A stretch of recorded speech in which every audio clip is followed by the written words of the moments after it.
Le syndrome néphrotique est caractérisé par la présence des protéines dans l'urine et le gonflement des pieds et du visage. Mais ce syndrome est méconnu par la population. Que faut-il retenir sur le syndrome néphrotique chez l'adulte? Élément de réponse dans ce dossier signé Sénat et Si. Le syndrome néphrotique est une anomalie du rein entraînant une fuite de protéines dans les urines. Les causes de cette anomalie sont multiples. Nous avons les causes infectieuses, ça peut être des bactéries, des parasites, des virus, des champignons. Ça peut être des maladies comme le diabète. Il peut y avoir une maladie comme l'hypothyroïdie qui peut entraîner un syndrome néphrotique. Nous avons aussi des causes auto-immunes, c'est-à-dire des maladies où l'organisme s'attaque à lui-même, comme le lupus.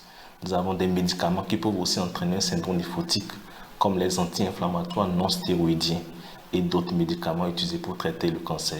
Le syndrome néphrotique a des complications dramatiques lorsqu'il n'est pas bien pris en charge. Le syndrome néphrotique va entraîner une insuffisance rénale, va entraîner la formation de caillots dans tout l'organisme et puis ça peut entraîner aussi une dénutrition, c'est-à-dire qu'on perd trop de protéines dans les urines.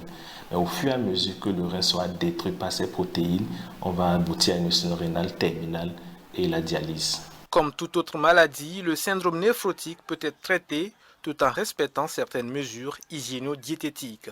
Lorsqu'on trouve une cause, on la traite. Mais dans les cas où on n'a pas trouvé de cause, on met un traitement pour réduire l'inflammation au niveau du rein.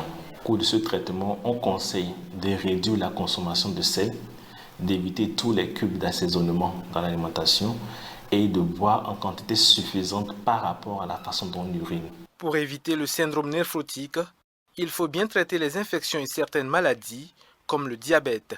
Lorsque les pieds se gonflent en fin de journée et se dégonflent le matin, consulter un professionnel de santé devient indispensable.